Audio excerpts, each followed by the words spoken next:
I'd like to go over some of the specifics on how you pre-profile your guests at parties.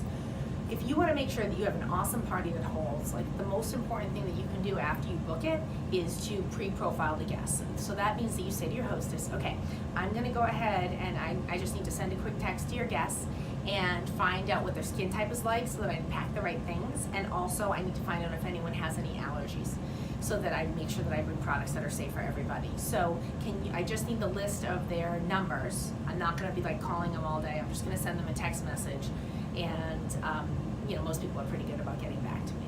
Can I get those addresses from you? Can I get those numbers from you right now? So I want to get it right now before she starts inviting people to the party. I want her list of all 15 people she's going to invite, even though she and I both know probably only 4 or 5 are going to come because people have different busy schedules. And the reason that I want that is because all those people that can't come, I want their numbers. Because then when they text me back and they say, oh, I can't make it, then I can say, oh, such a bummer. Well, why don't we find another time for you to get a makeover? I'm right in Braintree. Where are you? And I can usually book about half the people that can't come to the party. Whereas if I don't get that list, it's like they don't even exist in my world and I don't exist in their world. So that's a great way to get a lot of bookings from people who don't even come to the party. And then what do you do when the person writes back? And you say, normally I text them, I say, hi, I'm Deirdre, Trish's friend. I'm going to be running the Mary Kay party she's having a week from Thursday. Can I ask you a couple quick questions about your skin? I usually wait like 2 days for that to happen. So I've given her a chance to invite. And then they're going to write back and they're going to write, sure, what do you want to know? And I ask them, are you normal, dry, combination, oily, or oily? And then they're going to write back right away. This is fun for them. It's like a little quiz. And they'll write back, oh, I'm kind of oily, but kind of dry, or whatever they're going to say. And then I say, great, if you could change anything about your skin, what would you change? And usually that's when they're going to give me their hot button. They're going to say, I've got these dark spots I want to get rid of, or whatever. And whatever they say their concern is, I write back and I say, okay, great, I have an awesome product for that, and I will bring it. Since you told me that, I'll bring it. And then I say, any allergies? And usually they say no. And I say, great, can't wait to see you a week from Thursday, and that's it. And now I've got a few things. I've got the reason she's coming to the party.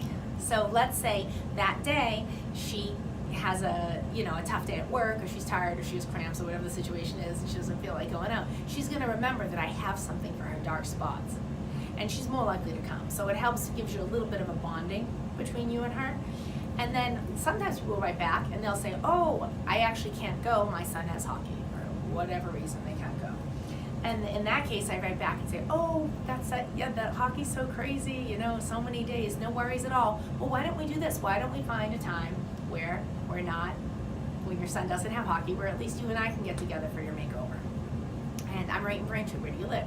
And again, I book like half of them. And then sometimes people will get back and they'll say, I don't know if I can come, or they'll come back with a concern and be like, I'm really allergic to things.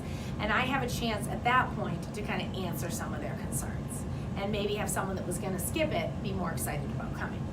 So I have all that information. And the other thing that's really helpful is that sometimes I send that out and the first person writes back, can't make it, my son has hockey.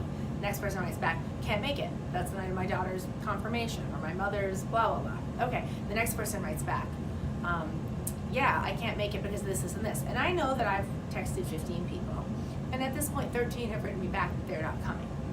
So that's when I reach back out to my hostess and I say, hey, I've been hearing back from some of your friends. This one and this one can come, but it's not good for anyone else. I really hate to change the date since they've got it on their calendar. Do you have a couple other people you could invite? Maybe someone from the neighborhood. And a lot of times what that happens at that point is that the hostess will start to invite more people. But she isn't on top of this like we are. So she probably doesn't even know that only 2 people are coming. And so I've many times had that happen, and the hostess has gone ahead and invited 3 neighbors, and it becomes a beautiful 6-person party with her. But it's only because I reached out and told her, your friends aren't coming. So it's super helpful. The other thing is, let's say I reach out and nobody gets back to me. Then I know that probably number 1, she's never invited anyone, right? And it's totally out of the blue. I waited a couple days, and then I'll reach back out to her and I'll say, oh, I'm starting to text your friends. I'm not hearing from anyone yet. Have you been getting any RSVPs? And then she's going to be like, oh, yeah, let me see. And then she's going to go ahead and invite people to her party because she forgot. She didn't lie to me. She didn't book the party with the plans of not inviting anyone. She just forgot. So then she goes out and she invites everyone, and now you have some people coming. Or let's say nobody's coming. Let's say she invited 2 friends and they can't come. and she's not going to invite any new people. That's fine, but at least I know that, because there's nothing worse than it being Thursday morning and I'm all packed for the party and I'm all excited to meet new people, and then I get a call from her that says, you know what, it's not a good time for people, can we reschedule? If it's going to reschedule, I want to know 3 or 4 days in advance. And when you pre-profile, you do, because you've reached out to the guests. And if they're not coming, you know they're not coming.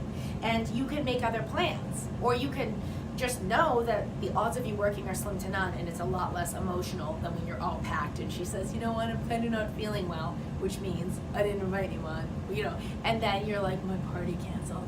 So pre-profiling the guest puts you in charge of your own schedule. You'll never have a last-minute cancellation if you pre-profile, except in the situation where the hostess gets sick. And that's still really, really rare. If she got a bunch of friends coming to her house, she's probably gonna have a party anyway. So that's the value of pre-profiling. If you're not doing it, you're just handicapping your ability to be able to have super helpful and successful parties. And so now's the time to get on the pre-profile bandwagon. The only problem to pre-profiling sometimes can be when they don't give you the list. And they're like, yep, I'll get you that list. And you're like, great. And they say, well, I don't have it now. I say, great, I'll call you tomorrow. Okay, and then tomorrow she doesn't answer your text or your call.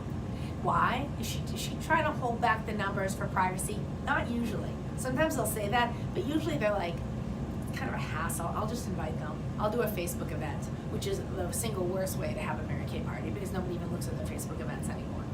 And they say, you know, I'm really required, because of the allergy thing, I really got to send them a quick text. I promise I'll send them one text. If they don't text me back, I won't bother them. I need to do this. I'm supposed to do it with Mary Kay.